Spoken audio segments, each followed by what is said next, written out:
Vous, mesdames et messieurs, bienvenue dans ces journaux. D'ici peu, le Parlement panafricain va avoir un nouveau président et une délégation de ce parlementaire s'est entretenue avec les chefs de l'État congolais Félix Antoine Tshisekedi, président en exercice de l'Union africaine, sur notamment les objectifs de cette institution. Kibambe Somo et Kazo Kazadi pour le reportage. Les parlementaires panafricains venus de différents pays du continent et ceux de la République démocratique du Congo ont eu des entretiens de près d'une heure avec le chef de l'État, président en exercice de l'Union africaine Félix Antoine Tshisekedi Tshilombo. Au cours de cette rencontre à laquelle ont pris part les présidents du Sénat Bahati Lukwebo et de l'Assemblée nationale Mbosso Kodia, la forte délégation a échangé avec le président de la République sur la question relative à la désignation du président du Parlement panafricain. Les parlementaires se sont réjouis des sages conseils du président de l'organisation panafricaine. Moi, en tant qu'Africain, marocain, je suis fier aujourd'hui. Parce que je retrouve l'esprit que je souhaitais pendant longtemps pour l'Afrique, dans la personne de M. le Président de la République démocratique du Congo. C'était un honneur de nous recevoir, nous, délégation des pays frères africains, du Parlement panafricain, qui aujourd'hui est dans une impasse. Et nous avons décidé de mettre la main dans la main, pays africains, pour montrer à tout le monde que l'Afrique aujourd'hui n'est pas l'Afrique d'hier et que les efforts que nous allons déployer et la volonté des peuples et des présidents des pays africains, aujourd'hui, ils sont déterminés à s'imposer à l'international et montrer leur volonté d'aller de l'avant comme pays en voie de développement et qui sont solides dans leur souveraineté pour une Afrique meilleure, plus forte et qui a son rôle à tous les niveaux dans ces institutions qu'elle va encore rendre plus crédibles, plus solides grâce à ces initiatives comme ça. Et ces décisions, comme ce qu'a fait son Excellence, Monsieur le Président, de prendre à bras le corps ce sujet-là et faire des rencontres, des réunions avec ses pairs, avec ses homologues, pour que cet incident qui a été produit en Afrique du Sud ne se reproduise plus. Les parlementaires panafricains comptent sur l'accompagnement des autres chefs d'État africains pour la sérénité et la cohésion au sein de leur organisation. Un précurseur du chef du gouvernement, le ministre des Affaires sociales, est allé inspecter les logements des sinistrés de Goma. Il est en partance pour Béni dans le nord, qui veut nous dire Edi Tchala.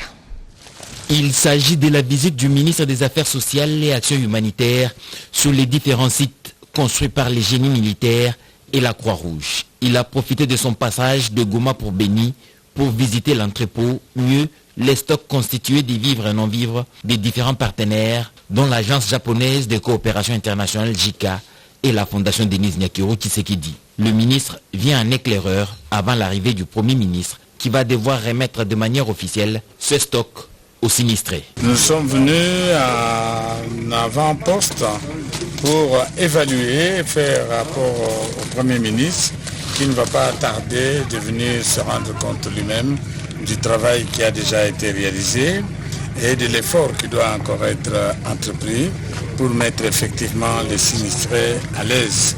Les abris qu'on a construits sont provisoires. Nous devons envisager dans 6 mois la perspective des abris définitifs. Pendant ces temps, au Sud Kivu, les personnels soignants, les médecins, des responsables des structures médicales ont été sensibilisés sur l'accès à l'information à la santé sexuelle et reproduction comme droit pour chaque femme. C'était au cours d'une session organisée par IPAS à Bukavu. L'accès à l'information sur la santé sexuelle et de reproduction est un droit pour chaque femme. Cela a été dit dans la session de dissémination des normes et directives des soins complets d'avortement centrés sur la femme en République démocratique du Congo, organisée le mardi 17 août à l'hôtel Panorama en commune du Banda. Au cours de cette session, les personnels soignants, autres médecins et les responsables des structures médicales disséminées dans la province du Sud Kivu ont été édifiés sur les protocoles de Maputo à son article 14 soutenant l'avortement médicalisé et responsable des femmes et filles. Merci beaucoup. Je crois que le protocole de Maputo, comme nombreux l'appellent, c'est un protocole ou un traité international que la République démocratique du Congo a ratifié sans réserve pour montrer la volonté du pays de protéger les droits de la femme. Les premiers... Restons toujours dans la partie est du pays. Les produits kenyans seront bientôt importés en République démocratique du Congo pour un échange commercial avec les opérateurs économiques congolais.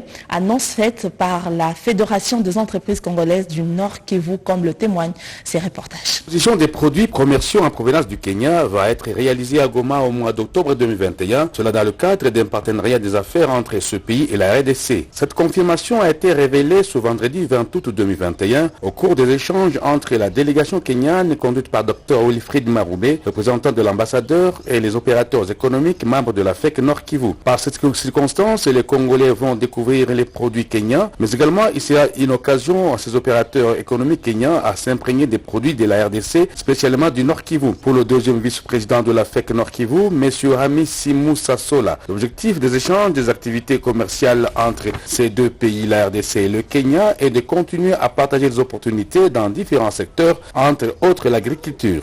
On va beaucoup plus en profiter avec nos opérateurs ici économiques pour chercher comment ils vont découvrir les produits du Kenya et les Kenyans de nous découvrir aussi en plus ici dans la province du Nord Kivu. De son côté, Dr Wilfried Marube, représentant de l'ambassadeur, a souligné que ces échanges commerciaux vont permettre l'épanouissement, mieux la croissance de l'économie de ces deux pays, à partir du sommet jusqu'au bas peuple. Pour lui, le vœu est de voir le Nord Kivu à travers Goma devenir un point focal de l'extension des produits du Kenya vers d'autres milieux, car cela s'inscrit dans le cadre de renforcement de la fraternité. Sisi kama serikali ya Kenya tuko focus sana na hiyo warehousing. Tunataka mali warehousing, tunaweza fanya tulete warehousing, bidhaa zikuje mingi, alafu kutoka hapa ikuwe kama hapa ndio mwanzo, ili tuweze kuongea. Wanabiashara ni nyinyi, ili bidhaa zinakuja hapa pamoja.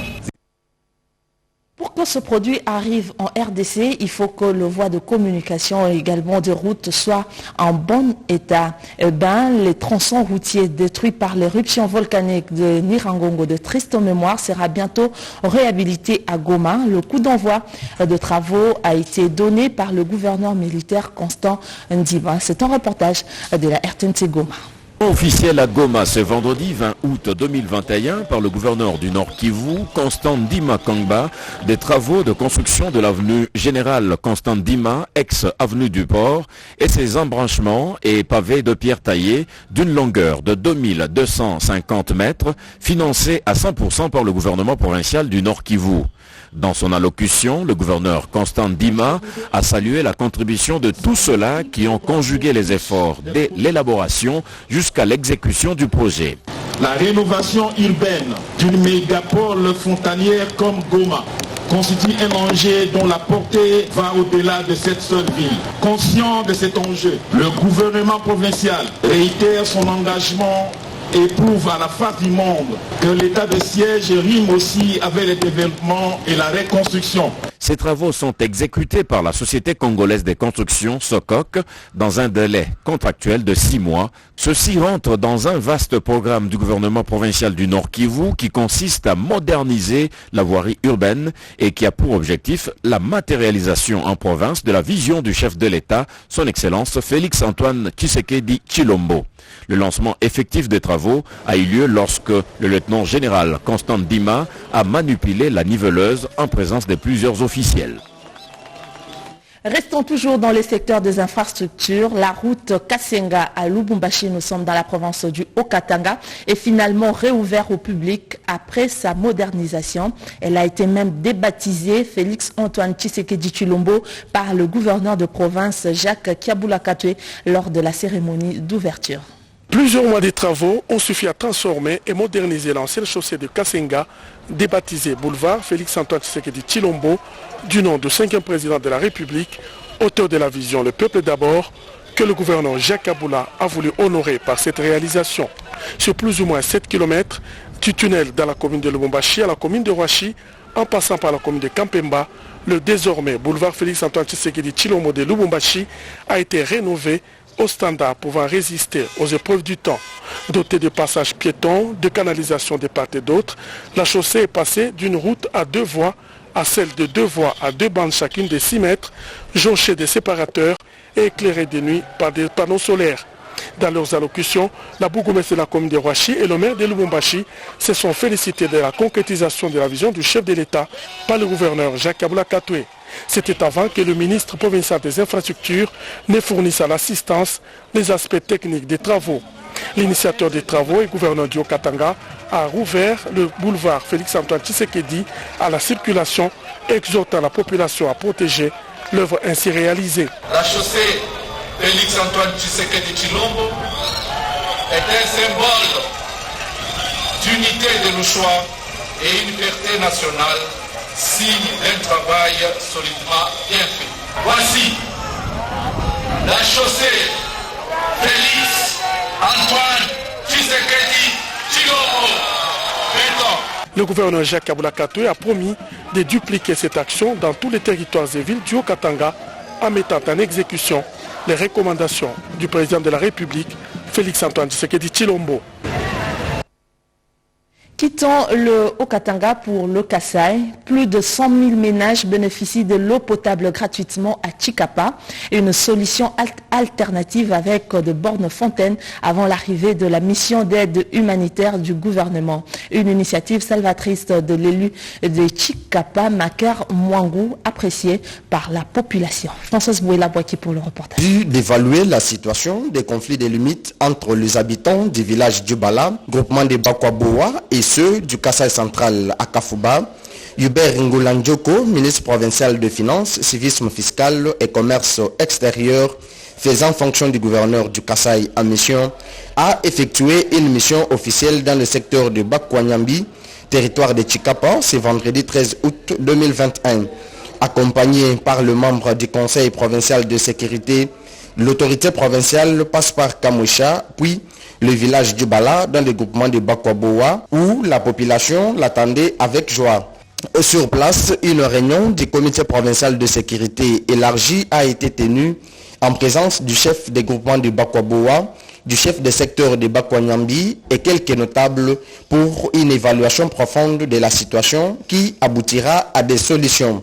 En réunion de sécurité, nous avons décidé à ce que les conseils locaux de sécurité puissent rencontrer rapidement les amis qui se sont installés de notre côté. Le souci majeur, c'est de rétablir la paix.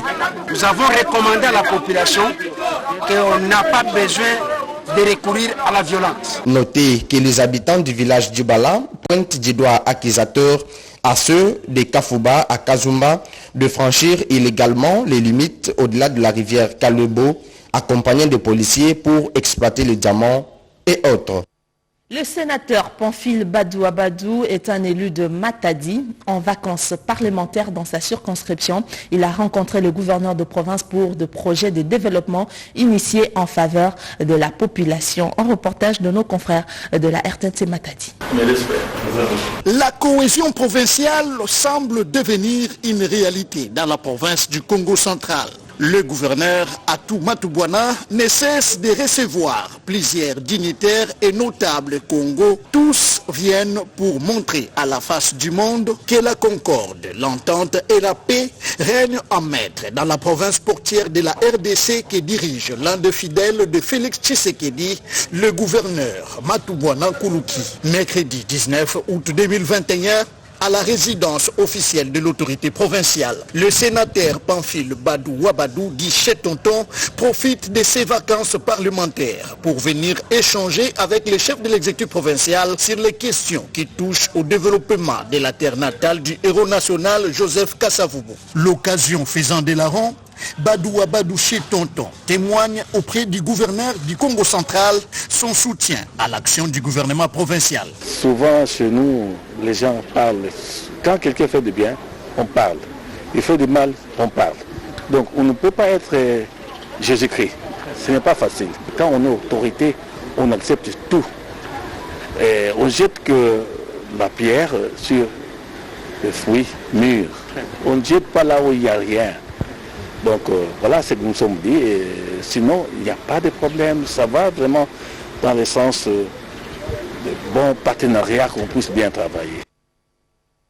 De retour à Kinshasa, pour inculquer la culture de la paix dans la jeunesse congolaise, le ministre de la Jeunesse a lancé la mise en place de clubs pour la paix dans les écoles. Un échantillon était présenté hier. Christine Lenzo était présente. Il a connu des conflits récurrents d'où il faudrait inculquer la culture de la paix dès les bas âges et surtout au niveau des écoles. Une initiative des WILPIF RDC, Ligue internationale des femmes pour la paix et la liberté, pour attirer les jeunes élèves en leur enseignant des principes de l'éducation à la paix, en utilisant les clubs de paix comme instrument de résolution des conflits, a dit Anima Tundu, présidente de WILPIF RDC. Ces clubs pour la paix, selon elle, se trouvent déjà installés dans les 4 districts de la ville de Kinshasa. À travers cette cérémonie, le ministre de la Jeunesse, Nouvelle Citoyenneté et Cohésion nationale lance la campagne de la culture de la paix dans les écoles. WILF RDC sera d'un grand atout pour accompagner les secrétariats techniques à la résolution 2250 du Conseil des Nations Unies sur la jeunesse, paix et sécurité, ayant pour but de protéger la jeunesse contre les menaces de conflits et de fléaux du terrorisme, des affres de la guerre, ce qui sévit à l'est de la République démocratique du Congo, notre pays. Des projections, des messages de paix, des scénettes, des chants des élèves et des poèmes ont couronné cette cérémonie où les élèves ont été exhortés à continuer à faire la paix dans leurs écoles avec des solutions collectives, solidaires et inclusives pour tirer ensemble les leçons de la non-violence. Les représentants de la ministre du Genre, Enfants et Familles et de celui du ministre de l'EPST ont souhaité voir ces clubs pour la paix dans les écoles atteindre tous les coins de la RDC. De suggestions et de stratégies pour assurer la restauration de la paix et la prise en charge des populations meurtries à l'est du pays étaient présentées par les participants à l'atelier national sur le suivi des recommandations et plaidoyer de la prévention et gestion des conflits en République démocratique du Congo. Sur les images de Papi Mbongo, Émilie Kaindo nous donne le détail. Sont les stratégies à mettre sur pied pour subvenir aux besoins des populations meurtries dans les provinces de l'Ituri, Nord et Sud Kivu et le Tanganyika en proie à des guerres armées. C'est ce qui justifie la tenue de cet atelier national sur la recherche, la prévention et la gestion des conflits en République démocratique du Congo par les cadres des femmes congolaises et l'Union congolaise des femmes des médias ont présenté les différentes activités menées sur le terrain. La situation sécuritaire telle que présentée par les délégués des provinces tend à s'améliorer. Cependant, il y reste beaucoup de choses à accomplir pour atteindre les niveaux de satisfaction suffisants pour la population. Le projet a contribué au renforcement de la cohésion sociale entre les communautés, l'implication de la femme dans la résolution des conflits, mais aussi le renforcement de la collaboration entre la communauté, les autorités provinciales et locales. Cet atelier a eu pour objectif présenter la situation sécuritaire et des conflits interethniques des provinces de l'Ituri, Nord et Sud Kivu et du Tanganyika, identifier des stratégies pour la pérennisation des résultats du projet et de dupliquer l'expérience dans d'autres provinces de la République démocratique du Congo.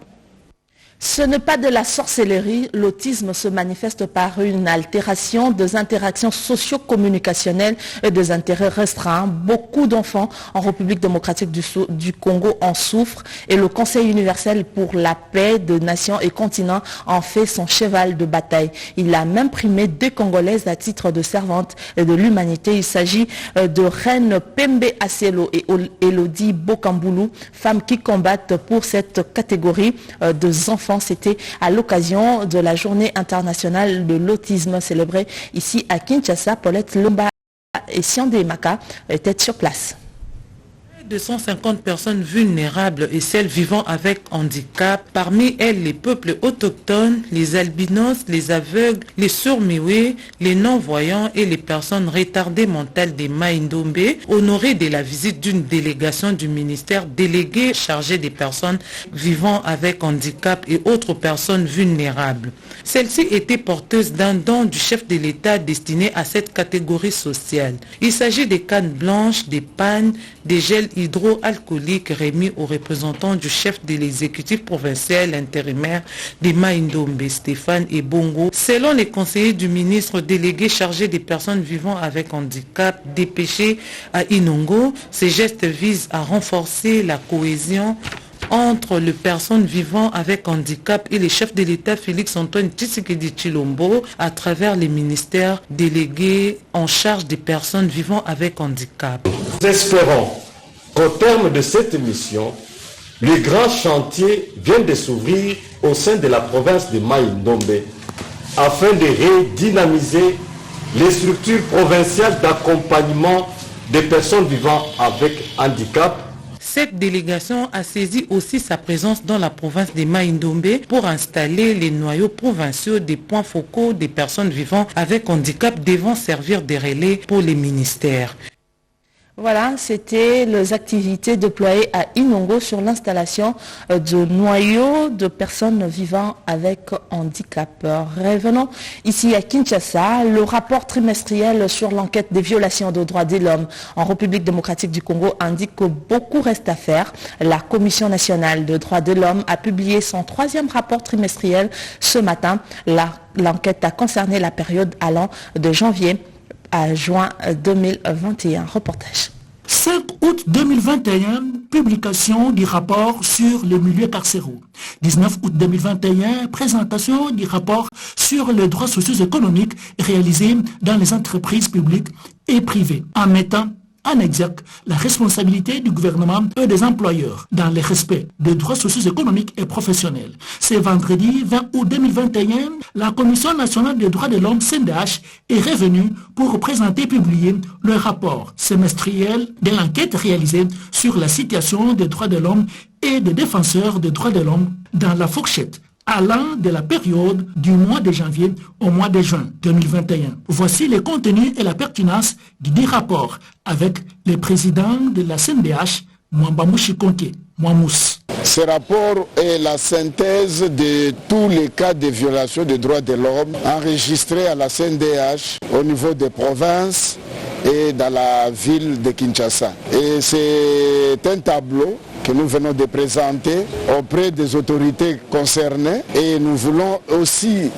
lancer un signal fort vis-à-vis des autorités concernées par la situation des droits de l'homme d'améliorer la volonté du chef de l'État insistant à instaurer l'état de droit jusqu'à aujourd'hui n'est pas suivi sur le terrain par ceux-là qui doivent matérialiser cette volonté.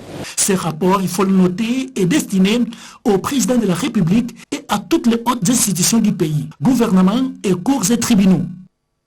Tous les motocyclistes de la ville-province Kinshasa doivent désormais se procurer d'une plaque d'immatriculation et d'un numéro d'identification. La cérémonie de lancement de l'opération de vente de ces plaques d'immatriculation a eu lieu ce matin sur la place Victoire. Rodé Panda était sur place pour le reportage.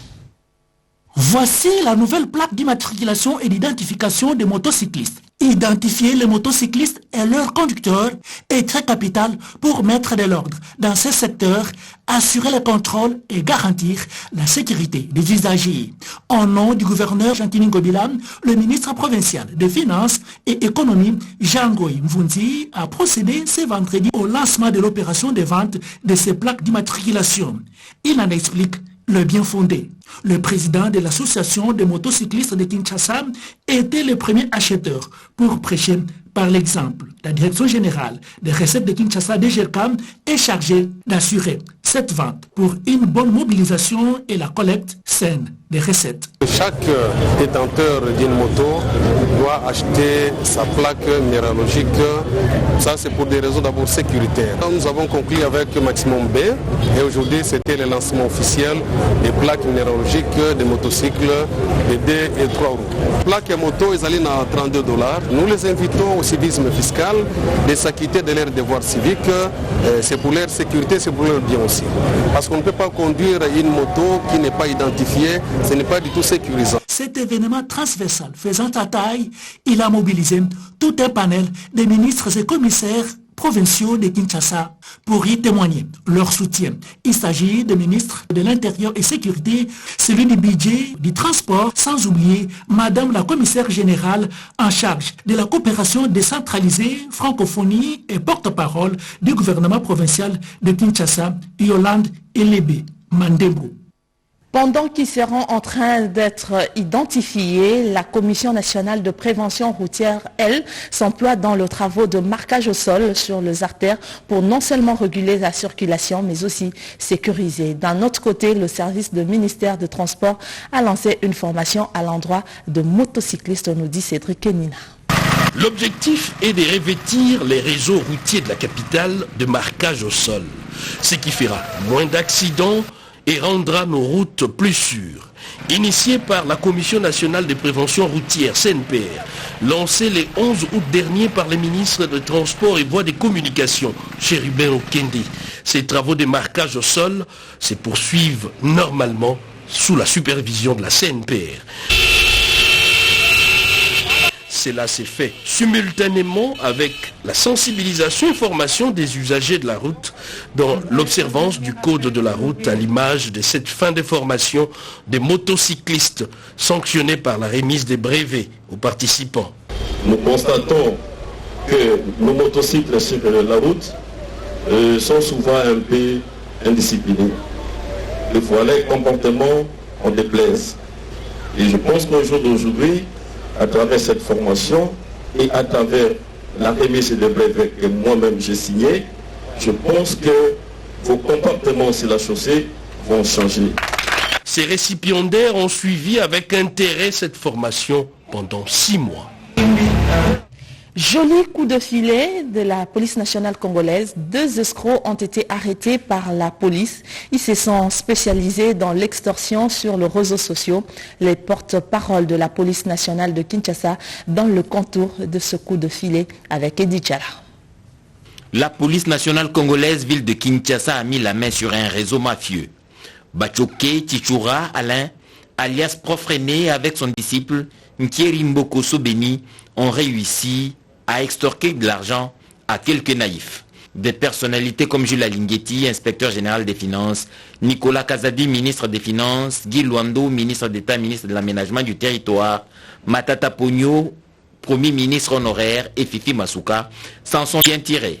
Ils étaient dans le collimateur parce que le prof René s'est présenté à eux avec une fausse identité de directeur de cabinet du chef de l'État. Au cours de cette année 2021, et c'est depuis le mois de janvier que plusieurs personnes se sont vues appeler par WhatsApp par des numéros des inconnus, soit pour leur demander des sommes d'argent en échange d'engagement, soit bénéficier d'une bourse émergence FATI, soit bénéficier d'un visa ou les audiences auprès des autorités de la présidence de la République, du Premier ministre, des membres du bureau du Sénat, l'Assemblée nationale, gouverneur des provinces. Des aventures comme celle-ci, on en compte par milliers La police nationale congolaise et les services de sécurité doivent rester vigilants.